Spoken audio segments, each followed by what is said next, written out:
আজকে আমি মাছ আর সজনে ডাঁটা দিয়ে হালকা ঝোল রান্না করব। এই জন্য মাছগুলোকে প্রথমে ভালো করে নেড়ে চেড়ে ভেজে নিতে হবে।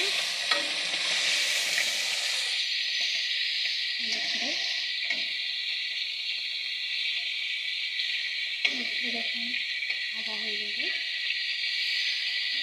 নুন হলুদ মরিচ মিক্স করে মাছগুলো ভেজে নেওয়ার জন্য কড়াইতে মাছগুলো ভেজে নিচ্ছি। মাছগুলো যখন ভালো করে ভাজা হয়ে যাবে উভয় আছে তখন মাছগুলো আমার মোটামুটি হয়ে আসছে প্রায়। এগুলো ঝোলের মধ্যে দেবো তো এই জন্য খুব একটা কড়া করে ভাজবো না, একটু হালকা করে ভেজে নেব।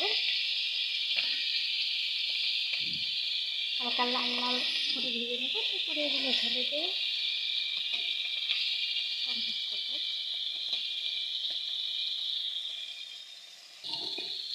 মাছগুলো ভাজা আমার কমপ্লিট। এবার এগুলো উঠিয়ে রাখবো। জায়গাতে উঠিয়ে রাখলাম।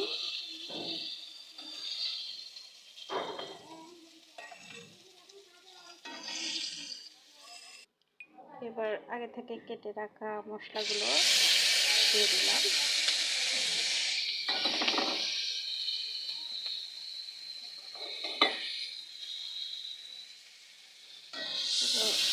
হালকা করে ভেজে নেব যেন পুড়ে না যায়, এই জন্য খুব সামান্য একটু পানি দেবো যাতে এগুলো পুড়ে না যায়।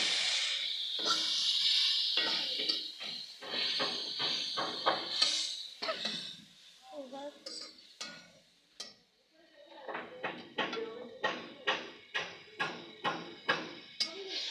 আগে থেকে কেটে রাখা সজনে ডাঁটাগুলো দিয়ে দেবো। খুব সুন্দর করে মিশিয়ে দেবো।